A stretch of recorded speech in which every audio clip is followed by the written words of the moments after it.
گھر کی لڑائی آخری مراحل میں داخل ہو چکی، نون اور شین لیگ کھل کر سامنے آ گئی، عوام کا لاوا پھٹ چکا ہے۔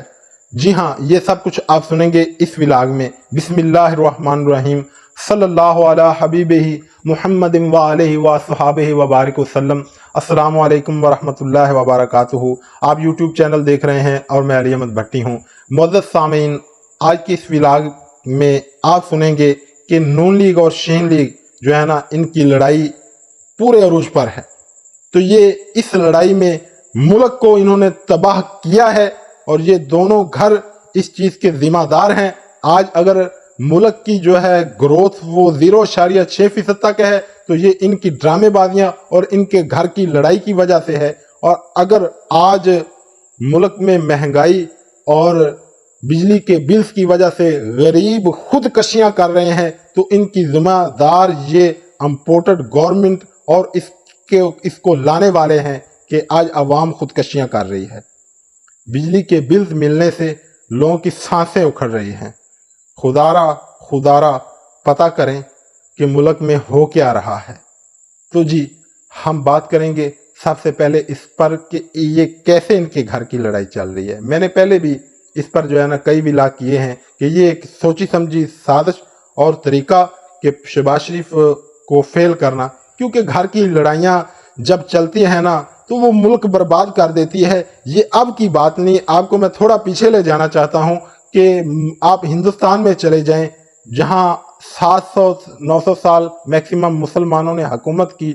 مغلوں کی حکومت میں کیا ہوا؟ بھائیوں کی جو ہے نا آپس کی لڑائیوں نے ملک کو تباہ کیا اور بار بار تباہ کیا۔ اسی طرح تھوڑا میں آپ کو اور پیچھے لے جانا چاہتا ہوں، عثمانیہ سلطنت میں کیا ہوا؟ کیا ہوتا تھا کہ ایک بھائی جو ہے نا 7 بھائیوں کو قتل کر دیتا تھا اقتدار کے لیے۔ تو جی ہاں، یہی اب ہو رہا ہے کہ یہ صرف شہباز شریف اور اس کی فیملی اور اس کے گروپ کو ڈیمیج کرنے کے لیے پہلے ہم پر انہوں نے مفتی اسماعیل کو بٹھایا، حکومت انہوں نے چلائی۔ وہ تو شہباز شریف صاحب کے آفس کا بھلا ہو، اس پر ہم بات کر چکے ہیں کہ انہوں نے آڈیو لیکس جو ہے نا قوم میں چلائی تاکہ پتہ چلے کہ جی میں گورنمنٹ نہیں چلا رہا، مریم نواز چلا رہی ہے اور نواز شریف گورنمنٹ چلا رہا ہے، اور جو سب کچھ ہو رہا ہے ان کے احکامات کے مطابق ہی ہو رہا ہے، سب معاملات کو اداروں کو یہ چلا رہے ہیں۔ جو بھی ملک پر مہنگائی مسلط ہو رہی ہے، اس سے یہ تو ثابت ہوا کہ نہ وہ ملک کے خیر خواہ ہیں نہ یہ ملک کا خیر خواہ ہے کہ یہ ڈمی بن کر جو ہے نا ملک چلا رہے ہیں اور وہ ملک کو تباہ کر رہے ہیں۔ اور پھر انہوں نے لانا تھا اسحاق ڈار کو، ہر چیزوں کو اوپر لے جا کر پھر تھوڑی نیچے کرتے کرتے کہ جی لو جی ہم آ گئے ہیں ملک کے اصل وارث، تو ہم اب جو ہے نا قوم کو دودھ اور شہد کی جو ہے نا ندیاں بہا دیں گے۔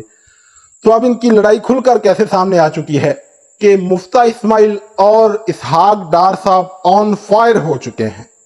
مفتی اسماعیل نے چونکہ 2018 میں جب وہ وزیر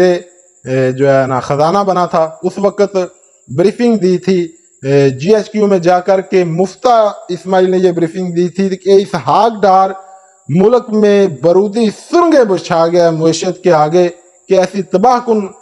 سرنگیں بچھا گیا ہے کہ کوئی بھی گورنمنٹ آئے گی تو وہ 3 سال تک اس کا جو ہے نا اس کی کمر نہیں سیدھی ہوگی، وہ جتنی بھی کوشش کر لیں، یہ اتنی معیشت تباہ کر کے چلا گیا۔ اور میرا ایک بیک گراؤنڈ جو بزنس کا ہے، اس وقت جو ہے یہ ہم ایک بڑی کمپنی میں جو ہے نا کام کر رہے تھے، تو وہاں بھی یہ بات ہوتی تھی کہ اس وقت انڈسٹری اتنی ڈیمیج کر رہے تھے کہ جس کی کوئی حد نہیں، انڈسٹری بیٹھ رہی تھی ان کے غلط جو ہے نا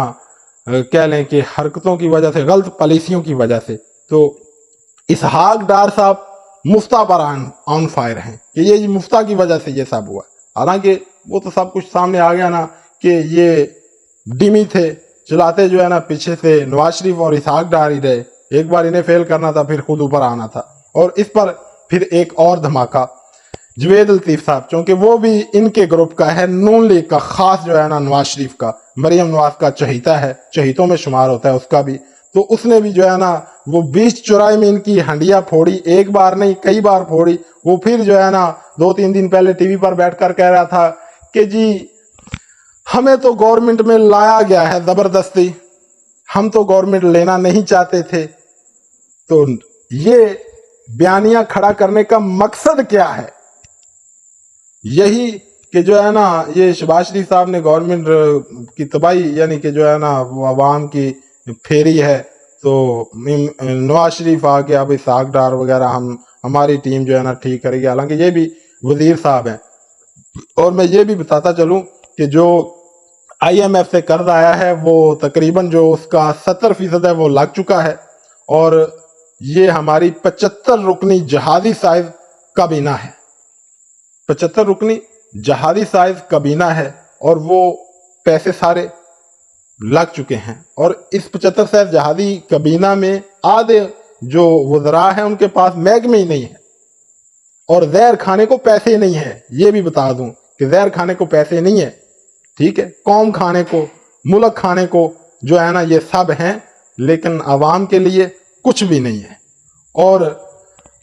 ان کے گھر کی لڑائی کیسے پکڑی جاتی ہے کہ جوید لطیف صاحب کہتے ہیں کہ جی ہمیں تو حکومت میں بٹھایا گیا ہے، حالانکہ خود شہباز شریف صاحب کہتے ہیں کہ جی میں وزیر اعظم نہ بنتا تو جیل میں ہوتا۔ یہ ان کے متضاد بیانات۔ اور پھر وہ خرم دستگیر، اس نے تو پھر جو ہے نا ٹی وی پر بیٹھ کر جو ہے نا پوری ایک فلم ہی چلا دی، ٹھیک ہے، اور اس میں کچھ چیزیں ایسی تھی جن پر میرا خیال ہے کہ یہ آرٹیکل 6 کہتے ہیں دوسروں پر لگانے کے لیے، تو اس پر بھی آرٹیکل 6 کی لگنا چاہیے کہ وہ ایسی باتیں کر رہا تھا کہ جس کا کہیں سر پیر اور وجود ہی نہیں، کہ جی عمران خان صاحب وہ جنرل فیض حمید کو لا رہے تھے، یہ جو ہے نا ہم سب کو یہ کیسز جو ہے نا ہمارے منطقی انجام کو پہنچا رہے تھے، 100 جج نمے جو ہے نا احتساب عدالتوں میں لا رہے تھے، اور ہمارے کیسز کو منطقی انجام تک پہنچا کر ہم سب کو جیلوں میں ڈال رہے تھے۔ یہ جی ان کا تو ایک پورا جو ہے نا 15 سالہ پلان تھا، یہ ملک میں صدارتی نظام نافذ کرنے والے تھے کہ اگر ہم اقتدار میں نہ آتے تو پھر ہم سب جیلوں میں ہوتے، ٹھیک ہے۔ لمبی چوڑی یہ بات ہے، مختصر شارٹ پوری قوم نے سنی ہوئی ہے کہ اب متضاد بیانیہ ہو گیا کہ ایک طرف کہتے ہیں کہ نہیں ہم نے تو یہ کہہ لیں کہ منتیں کر کے ترلے کر کے بوٹ کو پالش کر کے جو ہے نا گورنمنٹ لی ہے، یہ ان کے شہباز شریف صاحب کا بیان، اور خرم دستگیر کا ٹی وی پر بیٹھ کر آدھے گھنٹے کا جو ہے نا وہ رونا دھونا، اس سے کیا ثابت ہوا کہ ہم نے تو بوٹ پالش کر کے جو ہے نا گورنمنٹ کو لیا ہے۔ اور دوسری طرف جوید لطیف کے ذریعے اور کیا بیانیہ بنایا جا رہا ہے، اور مریم نواز کے ذریعے، اور پھر نواز شریف نے بھی پیچھے بیان دیا تھا کہ جی گورنمنٹ کو ختم کر دے، مریم نواز نے بھی کہا کہ جی یہ ایسی گورنمنٹ سے بہتر ہے کہ اسے جو ہے نا ختم کر دیا جائے۔ یہ صرف ڈرامے تھے اور یہ ڈرامے ہیں، جبکہ ان کی خواہش کیا ہے کہ اب ہمیں پنجاب گورنمنٹ بھی دی جائے، اور اب ہمیں جو ہے نا عمران خان پر آرٹیکل 6 لگا کر جو ہے نا اسے نااہل کیا جائے، اور اسے آرٹیکل 6 کی سزا پھر کیا ہے یہ کیا جائے۔ خواہشیں بہت بڑی ہیں، لیکن ہر خواہش کا عملی جامہ نہیں ہوتا جب تک یہ عوام جاگ رہی ہے، اور انشاءاللہ یہ عوام جاگتی رہے گی، یہ خواہش کو جو ہے نا دوام نہیں ملنے والا۔ تو یہ جو ہے نا معاملات ہیں، یہ ان کی کوشش اور